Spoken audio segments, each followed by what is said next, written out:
اهدنا الصراط المستقيم صراط الذين أنعمت عليهم.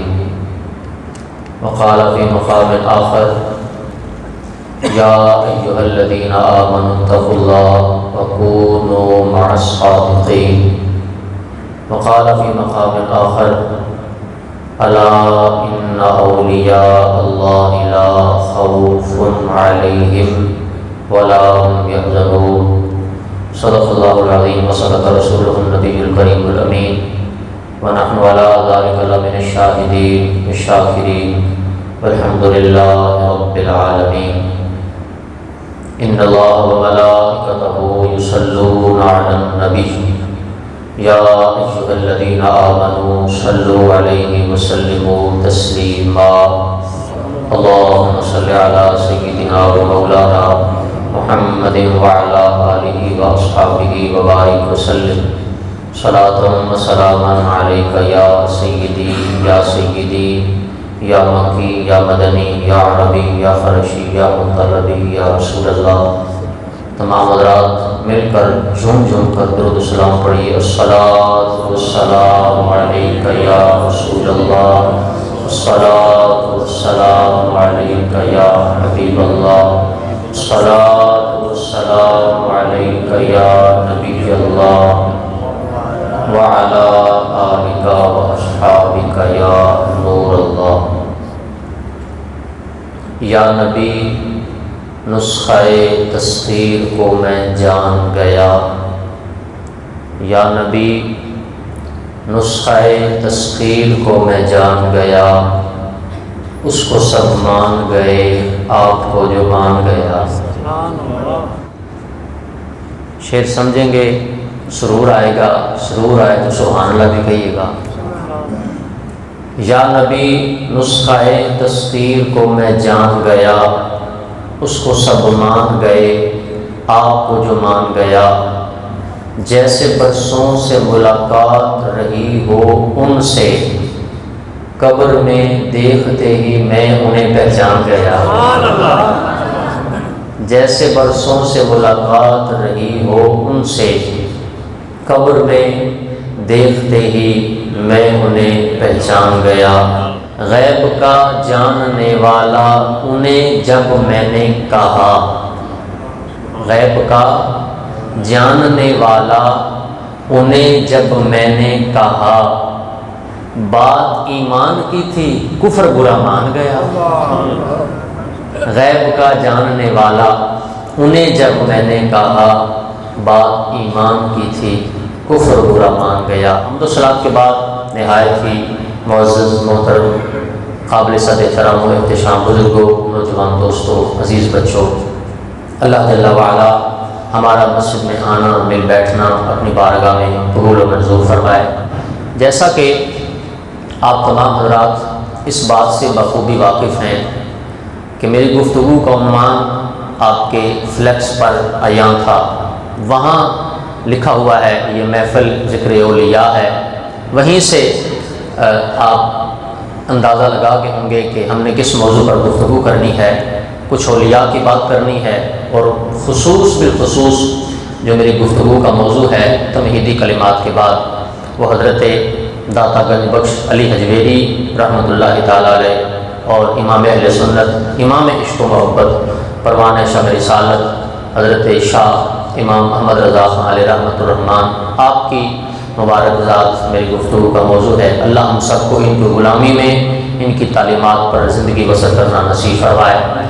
ہم جب نماز پڑھتے ہیں تو ہر بندہ جو گھر سے نہا دھو کے وضو کر کے مسجد میں آتا ہے وہ بھی، اور جو یہاں مسجد میں آ کے وضو کر کے پاک صاف ستھرا ہو کے مسجد میں آ کے امام صاحب کے پیچھے یا تنہا نماز پڑھتے ہوئے پاکیزہ لباس اور پاکیزہ بدن ہو کر قبلہ کی طرف منہ کر کے وہ دونوں ہاتھوں کو اپنی کانوں کی لو سے لگاتے ہوئے یوں کہتا ہے اللہ اکبر. اسے تکبیر تحریمہ کہتے ہیں. یہ تکبیر تحریمہ اس کا مقصد یہ ہے کہ جو کام نماز سے پہلے حلال تھے اب حرام ہو گئے. اب ناجائز ہو گئے، اسی وجہ سے اسے تکبیر تحریمہ کہا جاتا ہے۔ بندہ رب کی بارگاہ میں کھڑا ہو گیا، قرآن پڑھنا شروع کر دیا، سورہ فاتحہ پڑھنی شروع کر دی، اور پڑھتے پڑھتے بندہ کہہ رہا ہے الحمدللہ رب العالمین، تمام تعریفیں مالک تیرے لیے ہیں، الرحمن الرحیم، تو مہربان بھی ہے، رحم بھی فرمانے والا ہے، مالک یوم الدین، تو آخرت کے دن کا مالک بھی ہے، ایاک نعبد و ایاک نستعین، ہم تیری ہی عبادت کرتے ہیں، تجھ سے ہی مدد طلب کرتے ہیں، مدد مانگتے ہیں۔ آگے بندہ یہ عرض کرتا ہے اہدنا الصراط المستقیم، یا اللہ مجھے سیدھے راستے پر چلا۔ قابل غور بات ہے، وضو کیا ہے، کیا یہ سیدھا راستہ نہیں؟ نماز پڑھنے لگا ہے، کیا یہ سیدھا راستہ نہیں؟ مسجد میں آیا ہے، خدا کا گھر ہے، کیا یہ سیدھا راستہ نہیں؟ زمین پر رب کی پسندیدہ چیزوں میں، جگہوں میں جو رب کو سب سے زیادہ پسند جگہ ہے، وہ اس کا اپنا گھر ہے، رب کے گھر میں آیا، کیا یہ سیدھا راستہ نہیں؟ پھر بھی کہہ رہا ہے، قرآن پڑھ رہا ہے، رکوع کر رہا ہے، سجدہ کر رہا ہے، رب کی بندگی کر رہا ہے، اس کی عبادت کر رہا ہے، اس کا نام لے رہا ہے، قرآن پڑھ رہا ہے، پھر بھی قیام کی حالت میں کھڑے ہو کے عرض کر رہا ہے اے اللہ مجھے سیدھا راستہ دکھا۔ اے میرے مالک، کیا نماز پڑھنے والا ممکن ہے کہ غلط راستے پر ہو؟ کیا یہ ممکن ہے کہ وضو کر کے آنے والا غلط راستے پر ہو؟ کیا یہ ممکن ہے کہ غسل کر کے آنے والا غلط راستے پر ہو؟ کیا یہ ممکن ہے کہ قرآن پڑھنے والا غلط راستے پر ہو؟ جواب آیا ممکن ہے۔ میں نے کہا مثال دیجئے، جواب یہ ملا سیدھا راستہ وہ ہے صراط الذین انعمت علیہم، جس پر میرا انعام ہے وہ سیدھے راستے پر ہے، وگرنہ نمازیں پڑھنے والے تو یزیدی بھی تھے، نمازیں پڑھنے والے تو حسینی بھی تھے، لیکن سیدھا راستہ وہ ہے جو کسی میرے ولی کے پیچھے چلتا آئے گا اسے سیدھا راستہ مل جائے گا۔ جن لوگوں پر اللہ نے انعام فرمایا یہ وہ لوگ ہیں جن کے راستے پر اگر بندہ چلے گا، صرف نماز پڑھنا سیدھا راستہ نہیں، صرف نماز پڑھنا سیدھا راستہ نہیں، صرف قرآن پڑھنا سیدھا راستہ نہیں، اگر صرف قرآن پڑھنا سیدھا راستہ ہوتا تو قادیانی کو کافر قرار نہ دیا جاتا، قرآن تو وہ بھی پڑھتا ہے۔ اے مالک پھر سیدھا راستہ کن کا ہے؟ کہا صراط الذین انعمت علیہم، جن پر میں نے انعام فرمایا ہے ان کا راستہ وہ ہے جو سیدھا راستہ ہے، مجھ تک پہنچانے والا راستہ ہے۔ اچھا باقی تو سارے کہتے ہیں، قرآن بھی سارے اٹھاتے ہیں، بخاری بھی سارے اٹھاتے ہیں، حدیث بھی سارے اٹھاتے ہیں، دلائل بھی سارے دیتے ہیں، ریفرنس بھی سارے دیتے ہیں، ڈیفنس بھی سارے ہی کرتے ہیں، لیکن انعام یافتہ لوگ ہیں کون؟ جواب آیا، اس کا جواب بھی قرآن پاک سے دیتے ہیں۔ اللہ تبارک و تعالیٰ ارشاد فرماتا ہے انعم اللہ علیہم من النبیین والصدیقین والشہداء والصالحین۔ انعام یافتہ لوگوں میں سب سے پہلا نمبر قرآن پاک فرماتا ہے من النبیین، جن پر رب نے انعام فرمایا، یہ لوگ وہ ہیں جو نبی ہیں جن پر انعام فرمایا۔ دوسرا فرمایا وہ صدیقین، وہ لوگ جن پر رب نے، جو رب کے نبی کے غلاموں میں سے صدیقین ہیں، وہ سیدھے راستے پر ہیں، وہ انعام یافتہ ہیں۔ دوسرا وہ شہداء، جو شہداء ہیں وہ انعام یافتہ ہیں۔ آخری نمبر پر، چوتھے نمبر پر وہ صالحین، وہ لوگ جو نیک ہیں، پارسا ہیں، متقی ہیں، یہ انعام یافتہ میں ہیں۔ تو پتہ چلا نبی انعام یافتہ، صدیق انعام یافتہ، شہداء انعام یافتہ، صالحین انعام یافتہ۔ تو مطلب یہ نکلا جو ان چاروں قسم کے لوگوں کے پیچھے چلے گا وہ سیدھے راستے پر ہوگا، وہ رائٹ وے پر ہوگا، وہ کریکٹ وے پر ہوگا، وہ ناک کی سیٹ پہ چلتا جائے گا، اسے منزل مل جائے گی، اسے مقصود مل جائے گا۔ تو جو نبیوں کے پیچھے چلے گا، جو صدیقوں کے پیچھے چلے گا، جو شہیدوں کے پیچھے چلے گا، جو صالحین کے پیچھے چلے گا، وہ سیدھے راستے پر ہے۔ میں اسے اگر تفصیل سے بیان کروں تو میں یوں کہوں گا جو مصطفیٰ کے پیچھے چلے، جو جناب صدیق کے پیچھے چلے، وہ جناب عمر کے پیچھے چلے، جو جناب عثمان کے پیچھے چلے، جو جناب علی کے پیچھے چلے، جو جناب امام حسن کے پیچھے چلے، جو امام حسین کے پیچھے چلے، جو جناب فاطمہ کے پیچھے چلے، جو جناب انس بن مالک کے پیچھے چلے، جو جناب ابو ہریرہ کے پیچھے چلے، جو جناب ابو ذر غفاری کے پیچھے چلے، جو امام اعظم کا ماننے والا ہے، جو امام شافعی کا ماننے والا ہے، جو امام مالک کا ماننے والا ہے، جو امام احمد بن حنبل کا ماننے والا ہے، جو فضیل بن ایاس کا ماننے والا ہے، جو باعث بستامی کا ماننے والا ہے،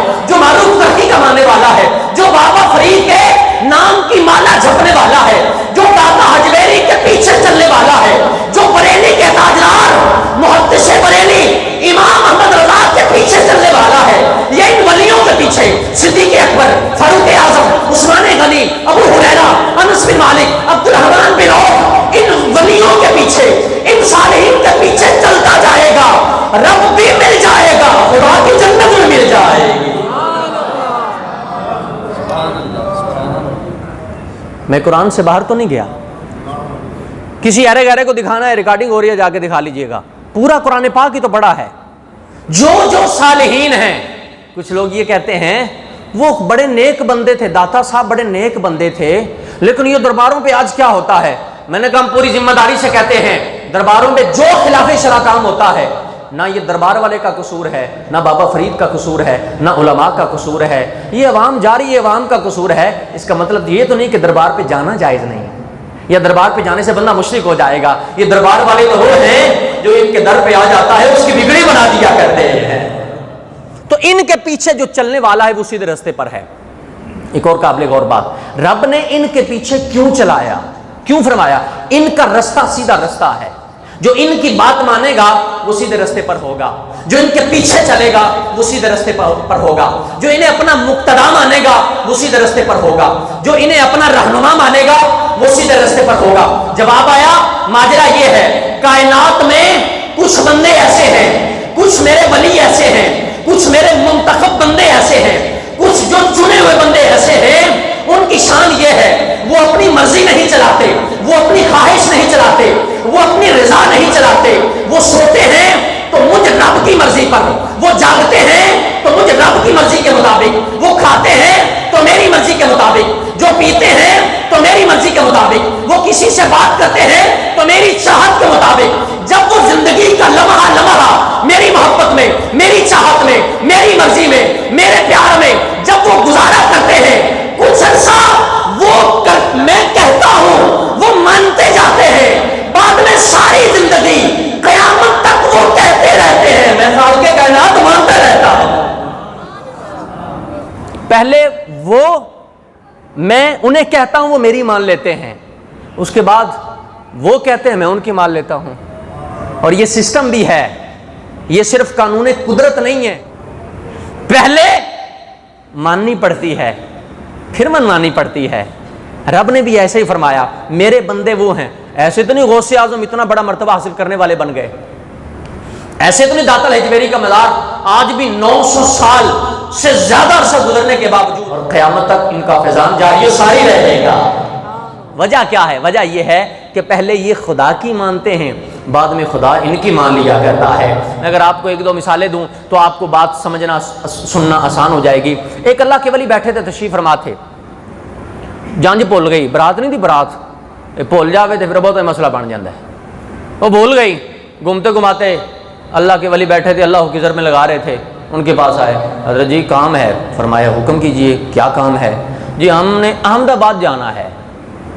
احمد آباد جانا ہے, بھول گئے ہیں, ہم نے وہاں جانا ہے. اچھا. فرمایا آنکھیں بند کرو. آنکھیں بند کی, تھوڑی دیر بعد فرمایا آنکھیں کھولو. جب آنکھیں کھولے تو مصطفیٰ کے روضے کے سامنے کھڑے تھے. او بابا ہم نے تو احمد آباد جانا ہے. کہا تمہیں پتہ نہیں ہمارا احمد آباد یہی ہے. اسی لیے تو ایک شاعر نے کتنے خوبصورت انداز میں کہا, یہ جو اللہ والے ہیں ان کی اصل میں لو توجہ ادھر ہی رہتی ہے. وہ شاعر نے کہا نا, لو مدینے کی تجلی سے لگائے, لو مدینے کی تجلی سے لگائے ہوئے ہیں, لو مدینے کی تجلی. کہ نیکی کے کام میں تعاون کیجیے, ہمارے چینل کو سبسکرائب کیجیے, دیکھتے رہیے فیضان اسلامیات اسلامک چینل.